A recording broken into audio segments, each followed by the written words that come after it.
한다 그래가지고 명지대가 하나님 있는 대학교인데도 집사람 어쩔 수 없이 그래서 면접하러 갔습니다. 죄송합니다.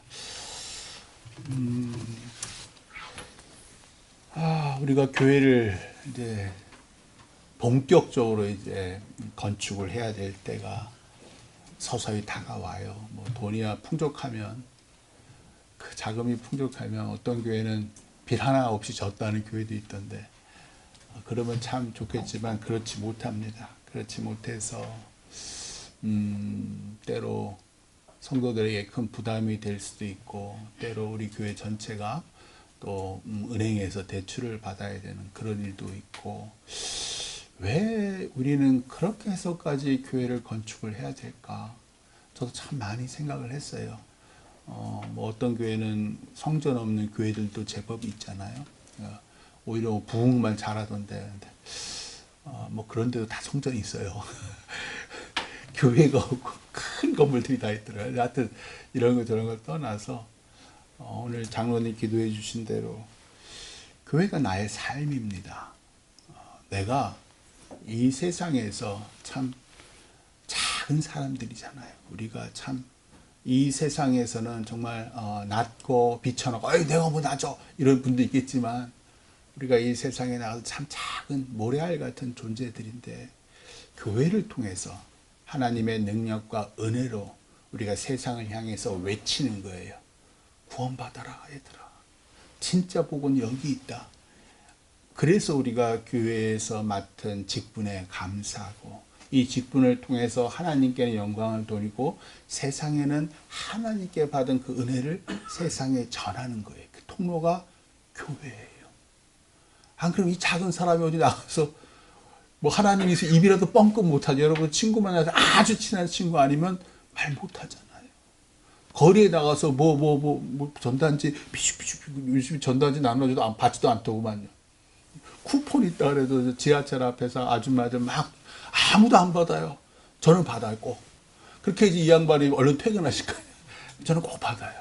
좀 꼭 받아서 이렇게 집어넣어요. 이분 주시면 이분 거, 그러면 조금 다 받아요. 그래서 빨리 이분이 퇴근하시니까. 그게 교회의 역할이에요. 우리는 세상에 진진 그 모든 사람들을 우리 개개인이지만 교회, 금떡교회라는 이름으로, 하나님의 은혜 받은 주님의 교회라는 이름으로 가서 덕을 끼치는 거예요. 그래서 우리가 이 교회가 필요해요. 교회가 필요하고, 교회 속에서 우리가 힘을 얻어서 세상을 주님의 능력과 은혜로 이기도록 나가는 게 필요해서 우리가 교회를 건축하려고 합니다. 많은 시험과 어려움이 있겠지만 그때마다 꼭 하나님 붙드시기를 소망하시고, 모든 유혹을 이길 수 있는 것은 나에게 오는 것이 아니라 하나님께로부터 와요. 그래서 이 고난의 과정을 거치면 내년부터, 내년 8월부터 아마 건축이 본격적으로 착공이 될 테고, 내후년 우리 교회가 이제 만 50년 되는 때는 입당을 할 줄로 믿습니다. 그때까지 많은 어려움과 환난과 시험과 동시에 기쁨과 즐거움이 함께 있을 줄 믿어요. 그래서 우리 작게나마 헌신하시는 분, 크게 헌신하시는 분 다 같이 주님 믿고 나아가시기를 소망합니다. 하나님께서 제가 오늘 말씀을 준비하면서 쫙 생각을 해봤어요. 예수님께서 이 땅에 오신 목적이 뭘까? 하나님께서 정작 궁극적으로 우리에게 주시고자 하는 게 뭘까? 분명 성경은 첫 번째 창세기로 시작을 해서 나중에 우리가 요즘에 요한계시록을 새벽에 읽나요? 아니죠. 2주에 읽을 성경 말씀에 읽는군요. 요한계시록까지 쭉 읽는데, 창세기를 보시다 보면은 하나님께서 인간을 포함한 천지 만물을 창조하시는 참 보기가 좋았다라고 기뻐하셨는데, 아담과 하와가 하나님께서 금하신 선악과의 그 선악과를 먹은 후에 죄가 들어와서 온 땅에 폭력이 뭐냐면요, 힘센 사람이 약한 사람을 자기 뜻대로 좌지우지하는 게 폭력이에요. 때때로는 주먹으로, 때때로는 칼로도 하지만 말로도. 또는 돈으로도 사장님이 노동자에게 돈으로도 폭력을 행사할 수 있는, 즉 힘센 사람이 약한 사람들을 자기 뜻대로 짓누르는 게 폭력이고, 그 폭력이 온 땅에 창궐해요. 왜? 죄라는 게 그렇잖아요. 하나님께서는 서로 사랑하려고 하는데 인간들은 어떻게 해요? 나를 더 사랑해요. 그러니까 하나님께서 나중에 예수님이 뭐라 그래요? 너 자신을 사랑한 것처럼 이웃을 사랑하라. 너만 사랑하지 말고 네 이웃도 너 자신을 사랑하는 것처럼 사랑해라 라는 말씀을 하시는 이유도, 이게 하나님이 이 세상을 창조하신 뜻이거든요. 근데 그 뜻에 반해서 인간은 자기의 뜻대로, 자기의 욕심대로 더 많은 땅을, 더 많은 돈을, 더 많은 권세를 취하고자 하니까 이 땅에 누구는 잘 살고 누구는 못 살게 되고, 누구는 건강하고 누구는 아프게 되고, 이런 일들이 벌어지는 거예요. 하나님은 참 감사하게도 건강한 사람은 건강한 사람대로, 약한 사람은 약한 사람대로, 처음에 어떤 사람은 그냥 그 권세자의 아들과 딸로 태어나게 하고, 누구는 지지리도 가난한 사람들의 아들과 딸로 태어나고, 다 하나님의 뜻이 있어요. 이게 기가 막힌 사실인데 그게 다 하나님의 뜻이 있어요. 저 잘 나가는 사람이 더 잘 나가게 하는 것도 하나님의 뜻이고요. 저 잘 나가는 사람이 꼬꾸라져서 태어날 때부터 가난한 사람보다 더 못한 지경에 빠지는 것 또한 하나님 뜻이에요. 하나님께서는 당신의 뜻대로 모든 인간들을 그 모습 그대로 창조를 하셨어요. 그런데 이 패역하고 불순종한 인간들이 말씀드린 대로 강자가 약자를 폭력으로 약탈을 하는 걸 일삼아요. 그래서 하나님께서 땅 위에 사람 만드셨다는 것을 후회하시는 거예요. 한탄하서, 후회하고 한탄하서 홍수로 멸하시리라. 그게 우리가 알고 있는 노아의 홍수예요. 노아의 홍수. 근데 노아와 노아의 아내와 세 아들과 세 며느리만 구원하시잖아요. 즉 하나님께서 이 땅을 멸하실 때는 반드시 구원의 계획을 세우시고 멸하셔요. 마찬가지입니다. 이 땅을 보세요. 믿는 사람 소수예요. 뭐 많이 믿네, 교회 다니는 사람 많네, 적네, 소수예요. 하나님께서 멸하실 자와 택하신 은혜를 줄 자를 따로 구분하는, 원래 다 은혜 주고 싶죠. 근데 저들이 안 믿어요. 결국 당대의 완전한 자, 하나님과 동행한 노아를 통해서 방주를 만들라고 하셔서 수많은 동물들 한 쌍인지 일곱 쌍인지 다 구원하실 계획을 세우고 40일 동안 이 땅의 홍수가 창궐해서 다 죽임당하잖아요. 노아의 가족들 빼고. 그리고 난 다음에 노아가 하나님께 감사해야 하면서 제물로 예배를 드려요. 그러면서 하나님께서 예전에 아담과 하와에게 했던 말 그대로 노아와 그 자녀들이 이렇게 말씀하세요. 하나님께서 노아와 그 아들들에게 복을 주시며 그들에게 이르시되 생육하고 번성하여 땅에 충만하라. 이 말씀을 똑같이 해주셔요. 그리고 이제 노아의 후손들이 무지개가 뜨죠. 더 이상 홍수로 멸하시지 않겠다. 구름 속에 무지개를 두셔요. 그게 언약의 증표였어요. 노아의 세 아들 셈, 함, 야벳이 그 후손들이 막 태어나죠. 근데 그들도 똑같이 그들의 조상들처럼 자기 뜻대로 하나님이 아니라 자기의 이름을 드러내려고 신할 평지에서 벽돌로 성읍을 만들고 벽돌로 탑을 막 세우는데 그 탑 꼭대기가 하늘에까지 닿게 하겠다. 왜? 우리의 이름을 드러내려고. 그러니까 하나님께서 한숨을 푹 쉬시고서는 어떻게 해요? 이 인간들을 창조하신 목적은 하나님께 영광을 돌리기 위함인데, 하나님의 이름을 세상에 드러내기 위함인데 자기 이름을 드러내려고 하는 거예요. 그래서 이것들이 같은 언어를 사용해서 그 언어를 달리하게 하시고 인간들을 온 땅 지면에 흩으셔요. 그래서 그 언어를 혼잡하게 했다는 그 탑 이름을 바벨, 혼잡이라는 뜻이에요.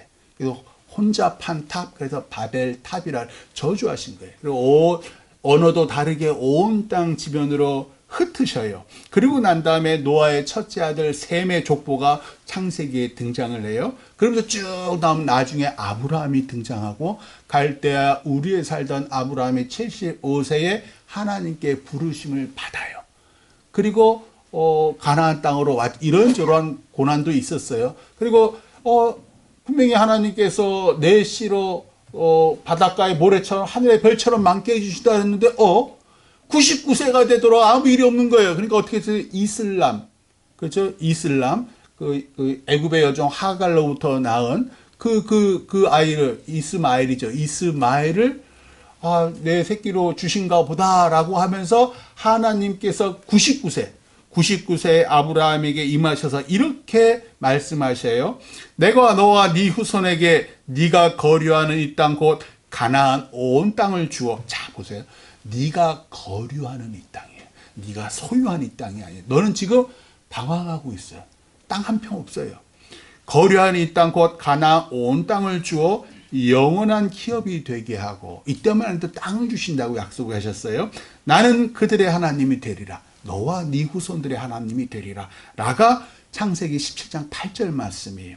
그리고 이 언약의 징표로 아브라함과 이스마엘을 포함한 그가 거느리고 있던 많은 하인들, 남자 하인들이 다 할례를 받고, 너의 후손들은, 남자아이들은 태어난 지 8일 만에 그 증표로, 언약의 증표로 할례를 다 받아라 라고 말씀하셔요. 아브라함의 이제 아브라함과 이삭과 야곱, 야곱의 11번째 아들 요셉 다 아시잖아요. 이 요셉이 애굽의 제상이 되어서 야곱의 아들들, 요셉의 형제들이죠. 11형제들을 다 애굽 땅 고센으로 목초지가 많아요. 그 야곱의 아들들은 다 대부분 다 양을 키웠으니까, 목자였으니까, 그래서 고센 땅으로 불러서 정착을 하는데 그 수가 남자만 60만 명이 400년 세월이 또 흐르는 거예요. 400년 세월이 흐르면서 그 수가 엄청 불어나자 애굽 사람들이 불안해하니까 애굽 왕 바로가 그 이스라엘 사람들 다 노예로 삼고 학대를 하는 거예요. 그리고 피라미드를 만들게 하고 막 그런 일이 이제 벌어지는 거예요. 그러자 이 이스라엘 노예들이 그들의 조상의 하나님 여호와께 막 울부짖는 거예요. 그 울부짖는 소리를 들으신 하나님께서 미디안 광야의 80살 목자, 늙은 목자 모세를 떨기나무에서 부르셔요. 모세야, 모세야. 그러니까 늙고 연약한 모세가 싫다 그러죠. 바로 왕 만나면 나 어떻게 할지 모르는데 이런 사람 어떻게, 아니야 다를까 바로 왕한테 가서 우리의 하나님 여호와 하나님께서 우리 이스라엘 백성을 다 불러서 예배 받으시고 싶어 한다 라고 했더니 콧방귀 핑핑 끼잖아요. 콧방귀 끼니까 그러면서 오히려 더 이스라엘 노예를 더 학대하는 거예요. 더 심해져요. 그러자 모세가 하나님께 그러는 거예요. 어찌하여 나를 보내셨나이까? 우리도 그렇잖아요. 세상에 딱 예배 끝나고 나가면 그냥 세상 사람 똑같잖아요. 그냥 어찌하여 내가 이 강대한 세상에 내가 어떻게 내 새끼도 안 듣는데, 요즘에는 내 애미애비가 뭐 말하면 내 새끼도 안 듣는데 내가 다른 사람한테 이게 하나님이 되세요 믿겠습니까? 그러자 하나님께서 이렇게 말씀하세요. 출애굽기 6장 7절의 말씀이에요.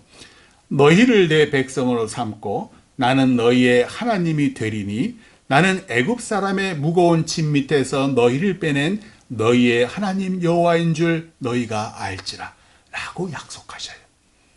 그리고 애굽 땅에서 10가지 재앙이 쏟아지고 마침내 이스라엘 노예들이 지도자 모세와 함께 젖과 꿀이 흐르는 가나안 땅에 가기 위해서 홍해 바다를 건너서 광야에 도착했고, 광야의 시내산이라는 곳에 도착해서 모세가 산에 올라가 하나님께 십계명을 포함한 율법을 다 받아요. 그게 이제 우리가 알고 있는 모세오경, 신명기까지의 말씀이에요. 우리가 알다시피 하나님이 주신 율법은 두 가지로 요약이 되잖아요. 내용이 하나님 사랑과 이웃 사랑. 이게 여기까지가 우리가 이제 쭉 정리가 된 거예요. 그리고 자, 모세가 죽고 여호수아가 마침내 가나안 땅을 진격을 해서 정복을 해요. 그런데도 불구하고 사사 시대는 막 우상을 숭배했다가 삼손이라는 사사조차도 이방 여인을 사랑해서 머리털을 다 밀리고 다 기억나시죠? 그게 사사 시대예요. 그리고 이스라엘 왕국이 마침내 사울을 통해서 첫 번째 왕이잖아요. 이스라엘 왕국이 가나안 땅에 세워져요. 두 번째 왕 다윗 왕의 아들 솔로몬이 예루살렘 성전을 건축하고요. 이스라엘은 그 후에 북이스라엘과 남유다로 갈라져요. 그리고 율법이 명한 하나님의 사랑이 아니라 이방 우상을 숭배해요. 왜? 강함과 부함을 원하는 거예요. 이스라엘 백성, 하나님의 은혜를 받은 이 백성들조차 세상의 강함과 세상의 부함을 원하는 거예요. 그러니까 당연히 우상한테로 가요. 왜? 우리는 이 모양으로 살거든. 저 사람도 저렇게 강대한가. 그러니까 말로는 하나님을 제사한다 하지만 실질적으로는 이방 우상 바알과 아세라상을 숭배하는 거예요. 그래서 아니하다 할까 그들이 그토록 숭배한 강대국 아수르에 의해서 북이스라엘이 패망하고, 그들이 그토록 좋아했던 강대국 바벨론에 의해서 남유다가 패망합니다. 제가 한번 조사를 해봤어요. 이야, 이스라엘 왕국의 역사가요 500년이 안 돼요.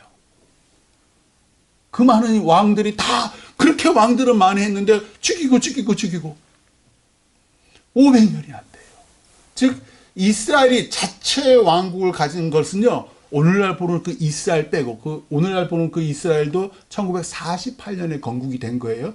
그러니까 그 나라는 약 500년밖에 자기의 땅이 아니었어요. 그 가나안 땅이. 그 이후로 계속 식민지예요.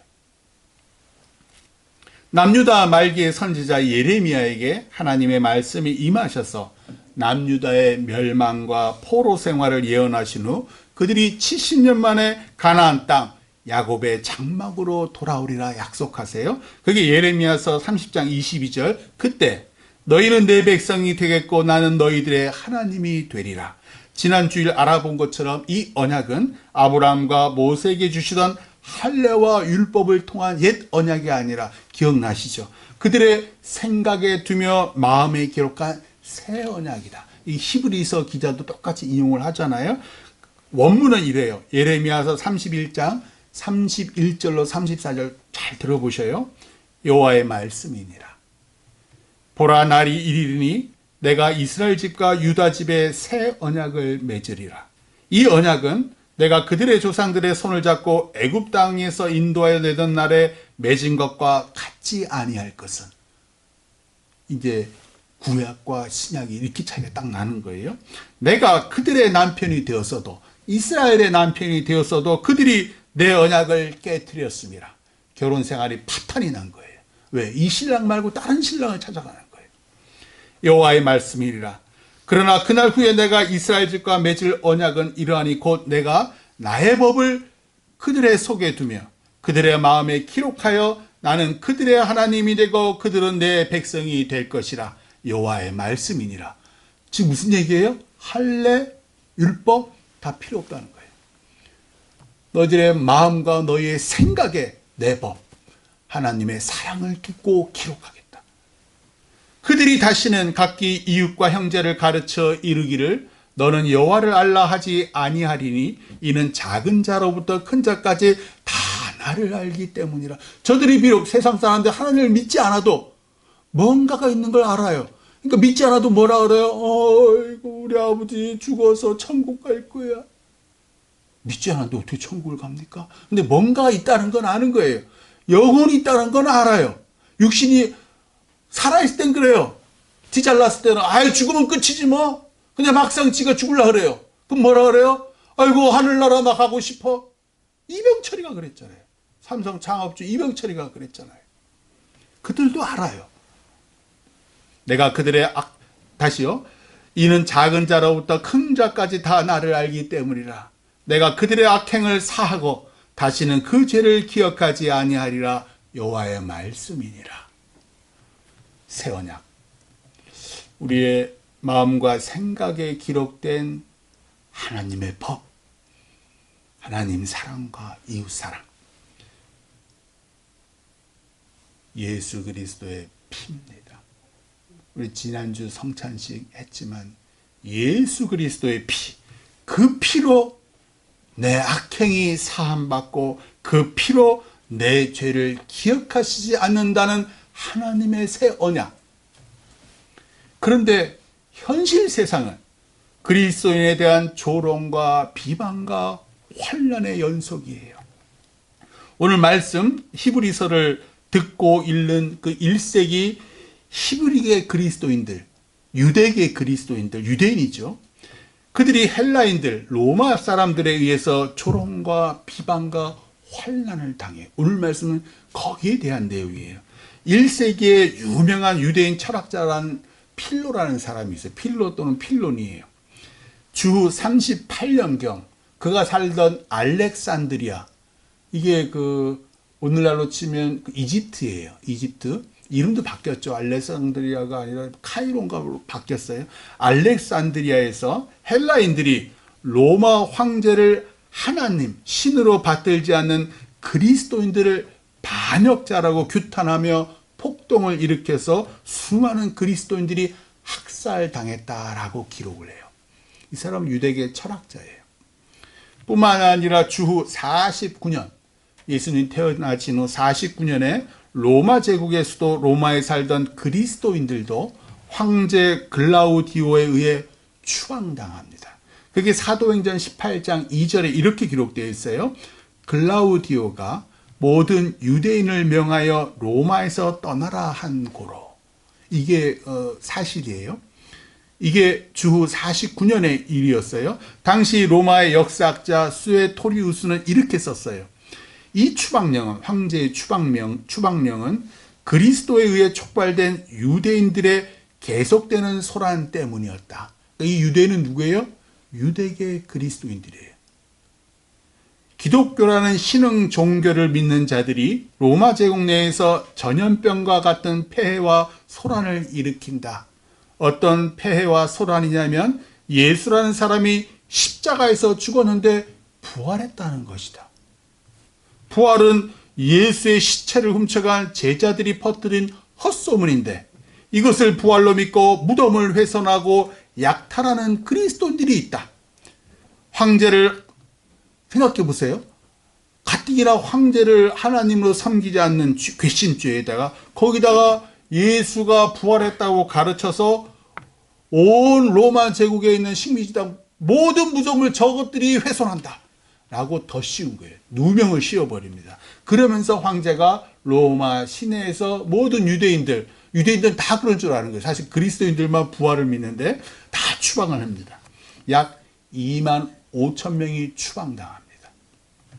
그 중에 우리가 잘 아는 아굴라와 브루스길라 부부도 있어요. 이 아굴라와 브루스길라가 로마에서 추방당해서 고린도에 왔더니 고린도에서 사도 바울과 만나서 천막을 같이 수술하면서 예수 그리스도를 전했다가 사도행전에 나오는 거예요. 그러니까 이게 다 진짜 다 역사인 거예요. 오늘 말씀 32절 보세요. 오늘 말씀 32절. 전날에 너희가 빛을 받은 후에 고난의 큰 싸움을 견뎌낸 것을 생각하라. 생각하라는 보다는 기억하라예요. 기억하라. 빛이신 예수 그리스도를 믿은 후에 엄청난 고난을 견뎌낸 것을 기억해라. 어떤 고난인가 33절에 나와요. 혹은 비방과 환난으로서 사람에게 구경거리가 되고 혹은 이런 형편에 있는 자들과 사귀는 자가 되었으니 로마인들이 조롱하는 거예요. 야, 무슨 부활은 무슨 부활이야. 예수의 제자들이 죽은 예수의 시체를 훔쳐서 어디론가 갖다 놓고서 부활했다고 거짓말을 치는 거야. 너희가 예수를 믿으면 무슨 너희 죄가 사함받아? 조롱하고 비방하는 거예요. 터록 내가 그런 일을 안 당했더라도 내 딸이, 예수님 믿는 내 딸이, 내 아들이, 내 아내가 길거리에서 로마인들한테 어이구 저 예수쟁이 저 바보 같은 인간 조롱당하는 거예요. 그때 애비가, 그때 남편이 그 조롱당한 아내를 사귀는 자가 되었다는 걸 안아줬다는 거예요. 안아주고 같은 편이 되어져서 그 고통이 나의 고통처럼 눈물을 흘렸다. 돌이켜보면 우리 주님이 그런 수모 당하셨잖아요. 공생애 하시고 난 다음에 3년 내내 바리새인들, 제사장들, 서기관들 얼마나 예수님 괴롭히고 죽이려고 했어요. 안식일에 그 손 마른 사람 치유했네. 안식일에 제자들의 그 나달, 곡식알 미리상 먹었다고 또 저 쳐 죽일러 안식일을 범하고 신성 모독한 죄 계속 겟세마네 동산에서 결국 체포당하시고 대제사장의 관정에서 뺨 맞으시고 침뱉음 당하시고 심지어 사랑하는 제자들 모두 도망갔잖아요. 수제자 베드로조차도 다른 것들은 다 도망가도 나는 주님을 배반치 아니하리라 다 굴기 전에 3번이나 주님을 모른다.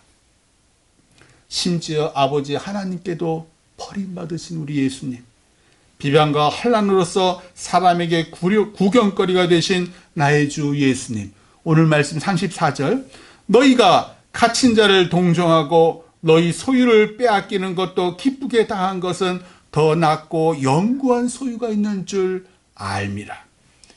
우리 주님은 아셨어요. 당신의 죽음이 수많은 영혼을 구원하시려는 아버지 하나님의 뜻이라는 것을요. 그래서 아들의 고난에 침묵하셨고 아들의 죽음을 내버려 두셨어요.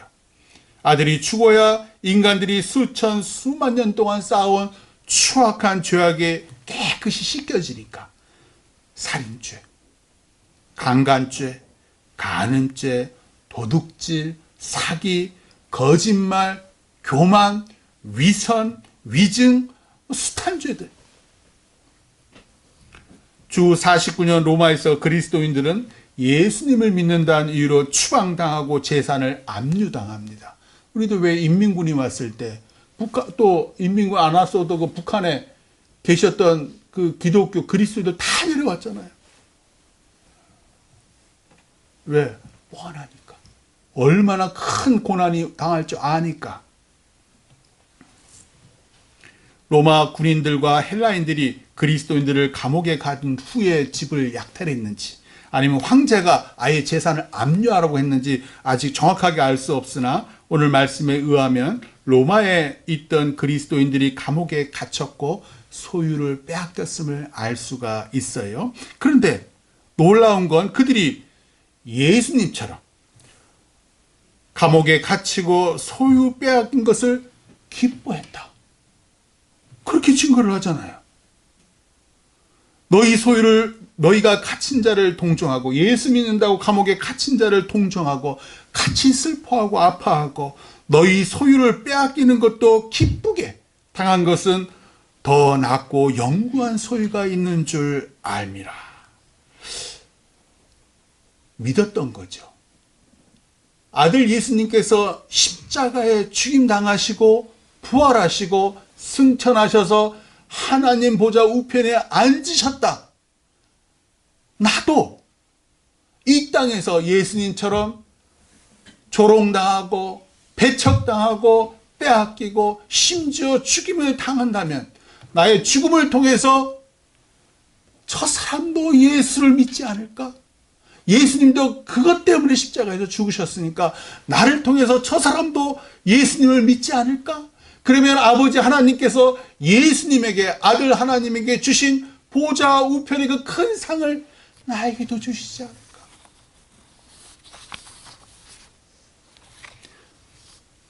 내가 죽는다는 것을 아는 사람은 영원한 걸 바라보게 됩니다. 하루하루 우리가 죽음에 가까워지고 있어요. 부인할 수 없습니다.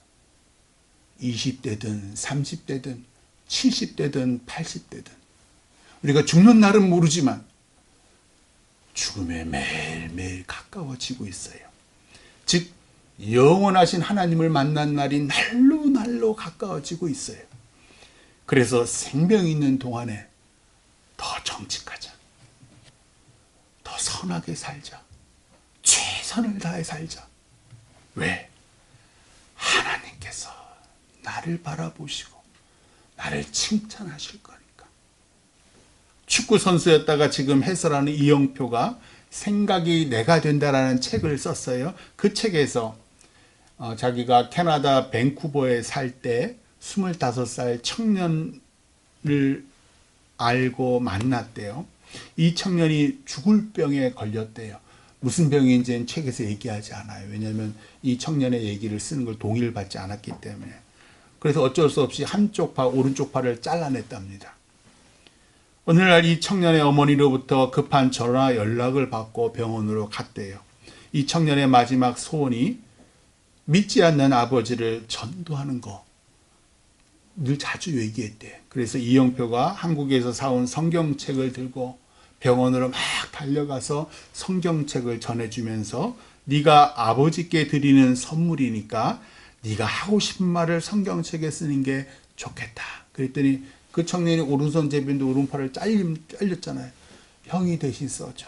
그래서 청년이 얘기하고 이영표가 그 성경책에다가 아버지를 향한 마지막 말을 새기고 이 청년은 3일 만에 하나님께 부름을 받았답니다. 그 청년의 죽음을 보면서 이영표가 마음 깊이 깨달은 게 있대요. 이렇게 썼어요.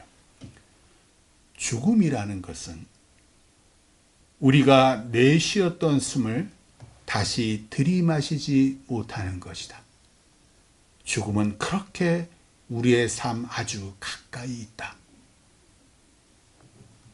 오늘 말씀 34절 끝부분, 너희가 더 낫고 영구한 소유가 있는 줄 알미라. 제가 설교 처음에 아담과 하와가 그토록 좋은 에덴 동산에서 쫓겨났다. 아브라함도 이삭도 야곱도 가나안 땅을 소유하지 못했다. 그 후손들이 이스라엘 왕국을 만들어 그 가나안 땅, 젖과 꿀이 흐르는 가나안 땅을 500년도 소유하지 못했다.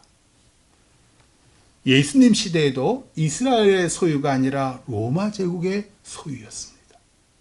지금도 이 땅을 둘러싸고 이스라엘과 팔레스타인, 레바논, 이란, 이라크 영토 전쟁이 빈번해요. 수많은 사람들이 죽고 쫓겨나고 집과 소유를 빼앗기고요. 하나님께서 이스라엘 백성들, 그리고 초대 그리스도인들, 그리고 오늘을 살아가는 우리에게 정작 주고 싶은 게 뭐였을까? 그토록 피비린내 나는 땅이었을까? 누구만 그냥 좋은 땅 혼자 독차지하는 그런 땅을 우리에게 주고 싶으셔서 우리를 부르셨을까? 100년도 채 못 사는 우리에게 필요한 게 그 땅이나 그 재물일까? 너희가 갇힌 자를 동정하고 너희 소유를 빼앗기는 것도 기쁘게 당한 것은 더 낫고 영구한 소유가 있는 줄 너희가 알미라. 더 낫고 영구한 소유는 영원한 삶, 영생입니다. 하나님께서 아담과 하와, 노아와 아브라함, 모세와 여호수아, 다윗과 솔로몬, 예레미야와 12 제자들, 그리고 초대 그리스도인과 우리에게 정작 주고 싶었던 것은 하나님과 영원히 사는 삶, 복된 삶, 영생입니다. 죽어가는 캐나다 청년이 믿지 않는 아버지에게 마지막 전하고 싶었던 그것도 영생입니다. 그래야지 천국에서 아버지와 내가 만나니까. 예수님께서 잡히기 전 마지막으로 하늘을 우러러 이렇게 기도하셨다고 요한복음 17장은 증거예요. 잘 들어보세요. 예수께서 눈을 들어 하늘을 우러러 이르시되, 잡히시기 바로 전이에요. 아버지여, 때가 이르러 싸우니 아들을 영화롭게 하사, 십자가의 죽음이 자신을 영화롭게 하는 거라고 아신 거예요. 아들로 아버지를 영화롭게 하게 하옵소서. 아버지께서 아들에게 주신 모든 사람에게 영생을 주게 하시려고 만민을 다스리는 권세를 아들에게 주셨음이로소이다. 영생은 곧 유일하신 참 하나님과 그가 보내신 자 예수 그리스도를 아는 것이니라. 요한복음 17장 13절에 14절 또 이렇게 얘기해요. 지금 내가 아버지께로 가오니 내가 세상에서 이 말을 하옵는 것은 그들로, 믿는 우리들로 내 기쁨을 그들 아래 충만히 가지게 하려 함이니이다. 내가 아버지의 말씀을 그들에게 주어 싸움에 세상이 그들을 미워하여 싸우니 이는 내가 세상에 속하지 아니함 같이 그들도 세상에 속하지 아니함으로 인함이니이다. 우리가 배척당한 조롱당한 거 다 아시는 거예요. 우리가 이 땅에 속하지 않고 하나님께 속해서 이 땅에서는 비방과 조롱과 뺏김과 약탈을 당한다. 요한복음 17장 20절에서 22절, 내가 비옵는 것은, 예수님께서 마지막으로 기도해, 내가 비옵는 것은 이 사람들만 위함이 아니요 또 그들의 말로 말미암아 나를 믿는 사람들도 위함이니. 예수님 당시에 그 12 제자와 예수님을 따르는 사람들뿐만 아니라 그 제자들을 통해 그 따르는 사람들을 통해서 또 나를 믿는 사람들도 위함이니 아버지여, 아버지께서 내 안에 내가 아버지 안에 있는 것 같이 그들도 다 하나가 되어 우리 안에 있게 하사 우리가 하나님과 함께 있습니다. 세상으로 아버지께서 나를 보내신 것을 믿게 하옵소서. 내게 주신 영광을 내가 그들에게 주었사오니 하나님께서 아들에게 주신 그 영광을 우리에게도 주셨사오니 이는 우리가 하나가 된 것 같이 그들도 하나가 되게 하려 함이니이다. 누구랑요? 하나님과요.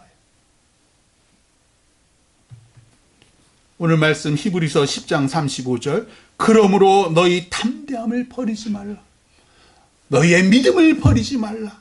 이것이 큰 상을 얻게 하느니라.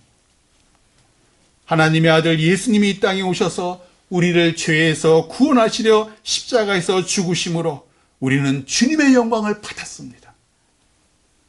그리고 아버지 하나님과 하나가 됐습니다. 그래서 아기 예수님의 탄생이 하나님께 영광이요 땅에서는 하나님이 기뻐하신 사람들 우리 그리스도인에게 평화합니다. 믿지 않는 그들에게 죽음은 절망이요 지옥이요 심판이지만 믿는 우리에게 죽음은 회복이요 영광이요 부요함이요 영생입니다. 그래서 초대 그리스도인들이 고난을 기뻐했어요.